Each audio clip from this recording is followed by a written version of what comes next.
All right, so let's talk about specifically when we talk about tackling what that means. From the leverage is a secret sauce, man. Own your leverage. That's what it matters. My leverage is not, hey, I'm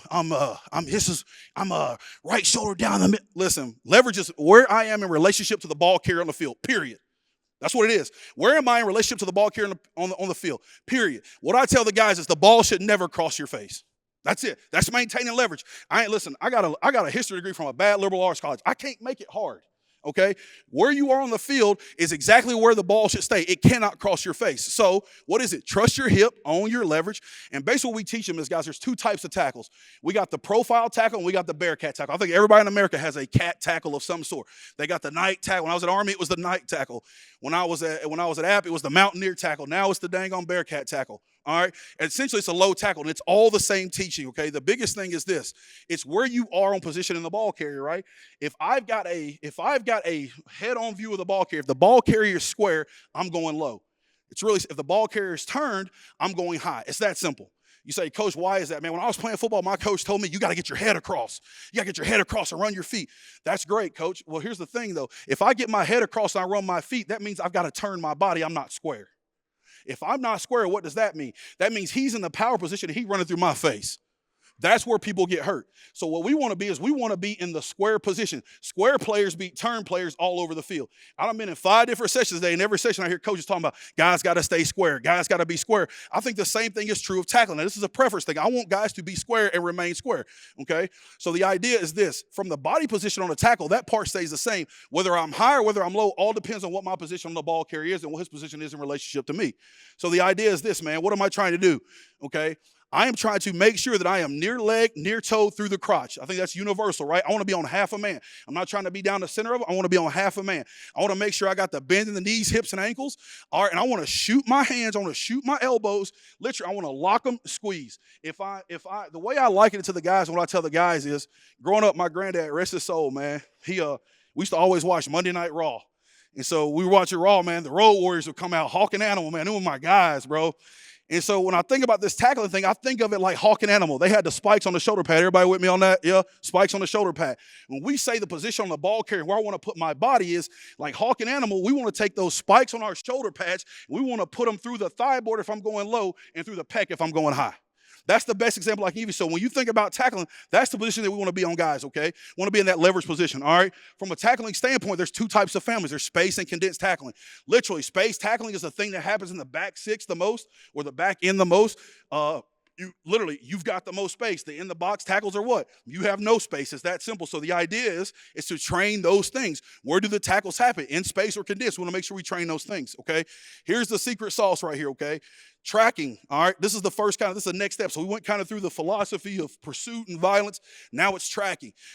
Everybody does the tracking drill, right? We start 5 yards away. You run, stutter. The other guy runs a stutter. And then we all end up pissed off because one guy runs too fast. The other guy runs too slow. The ball cuts back, and now you're mad as hell and you get anything done.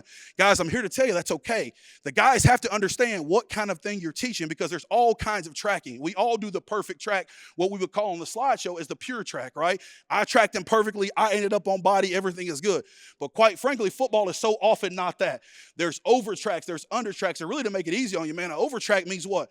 I overran the ball. The under track means what? The ball is going to outrun me. The pure track means what? It's perfect. It's perfect. So I want to make sure we kind of just show you guys kind of what that looks like and kind of be specifically. Again, the over track, man, I've overrun the ball. I'm too far outside the ball. I'm too far on top of the ball, okay? When this happens, the biggest thing is tell the guys, put their eyes on the outside hip and cut when he cuts and go low. That's what it is. I've overrun the ball. I want to put my eyes on his near hip, the hip that I've overran to, put my eyes on his hip, and when he cuts, I cut. If you get a great cut off of him, you got a chance to get him on the ground, maybe finish on pure. If you don't, you're going to trip him up, put him on the ground, live and play another snap. So I want to show you guys a couple examples of that, what I'm talking about. When we talk about just getting to a over track. Look at number 6 right here, okay? Look at number 6 right here. Watching him, right? He's in a right shoulder leverage position. The ball can't cross his face. That's where we're at right here, okay? All right.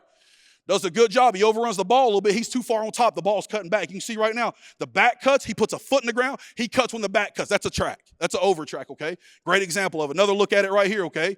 Another look at it right here. Looking at number 7, I believe, on this one. All right. Look at number 7 right here, okay?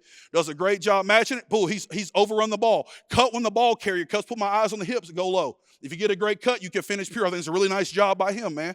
Really nice job by him. All right, another look at it right here. Okay, another look at it. Same thing, okay? 44 is outside leverage. The ball cannot cross my face. He's already overrun the ball, so a lot of guys are like, use the sideline. Don't let the ball cross your face. Man, listen, get the guy on the ground. Keep left shoulder leverage on the ball. Don't let the ball cross your face. When he cuts, I cut. I'm already outside of him. All my help is going to be pursuing from the inside out. So he cuts. You can see right there, puts a foot in the ground, cuts him. That's an over track right there. That's a really good example of an over track, okay? All right, under track. The ball's going to outrun me, okay? I was listening to Coach Woodson speak from Arkansas today. He said, run the J. I thought that was a really good point, man. I'm too far inside. The guy's a better athlete than me, okay? He's going to outrun me. I got to run the J. I got to put a foot in the ground and U-turn and run flat and meet him at the intersection point, okay? All right, the ball's going to run away from me. So what do? I'm going to run flat, put a foot in the ground, U-turn, and then I'm going to finish on a low tackle. I'm not going to be able to get on body. He's outrunning me. Give you an example of this, man. Went out and played those guys at BYU. They do a hell of a job out there, man. Do a great job. All right, here we go. My man 49 right here. God love him, man, but he can't change direction in the phone booth. Swear to God, gun to his head, he'll pull the trigger. He can't change directions. I love him. He's mine, and I'll take him every day, but he can't change directions. He's got to understand he's going to undertrack a lot. This is a great job by him. Man, turn and do what? Run flat, or as Coach Woodson says, run the J. Run the J, and at the point of contact, man, turn, rip, make a tackle, man. Just roll tackle. I think it's a really well done job by him right there, okay? All right, another look at it right here, okay? Another look at it right here. Looking at number 7 right here. All right, watching number 7 right here, right in the middle, okay? Same thing, the ball breaks. Quarterback got a lot of space. I'm going to go to the end zone on this. The ball breaks. Quarterback's got a lot of space right here. Does a great job tracking the ball. Again, where he is on the ball is where the ball should stay. The ball can't cross his face. If you can teach guys leverage and angles, you can improve your tackling. All right? Does a great job tracking him. That's a great angle right there. That's the angle that you're practicing, the angle that you want. This guy's going to outrun him, so he's got to be ready to what? Run the J. He's got to be ready to U-turn, run flat, meet him, go low, tackle the ball. I think it's a really, really good job against an outstanding quarterback right there. Okay, another look at it. My man 49 going to be on the change of direction tape all the time right here. Same thing right here, okay? Looking at this guy. All right, same thing, okay? Ball's going to outrun him. He's outrun. Now, what I don't like about this, he's already outran the angle. Man, just stay. The ball can't cross my face. Stay right there, but he does a good job of running flat, roll tackle. Wish you a little bit lower. We got the ball out. All right, got the ball out. Just so y'all know, man, I got to start living better because y'all would think the Bearcats would come up with this one right here. I ain't been living right, man. I got to go back to church on Sundays, man, so we can get these balls, man. I'm going to be out here handing out business cards out there in Concourse C if I'm not careful. All right, here we go. Pure track. Pure track. Fire Coaches Association if you're not careful. All right.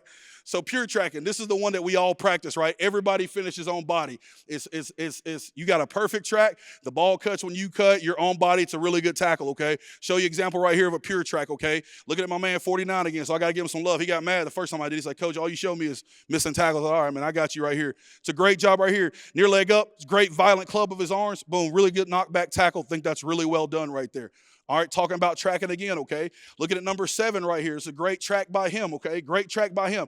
Tracking the ball over the top. It's on body, pure track. It's a violent tackle, man. Throw the arms. Upper body violence is going to create knockback. Be as violent as you can with the upper body. Okay, same thing right here. Another look at it right here. Again, this is a little bit of this is looking at both these guys really in the interior right here. All right, it's a great job right here. He's got to do what? He's got to run the J's. Everybody with me on that? It's an under track. The ball's going to outrun me. I got to run flat, man. It's running away from my leverage. I'm not letting it cross my face, but I got to run flat to track this ball, and that's not good enough. He's up the field too much. It's a great job by 22, maintaining leverage on the ball, vertical. It's a great track, man. You can see by his body position, he's in really good shape right there, okay? Those are the under tracks. Another look at it right here. All right, looking at this guy right here. I think this is an outstanding job as far as the track goes, okay? A pure track by him. All right, it's a great track. Boom, finishing on body. That's a really, really well done job right there. Really well done, okay? Really well done.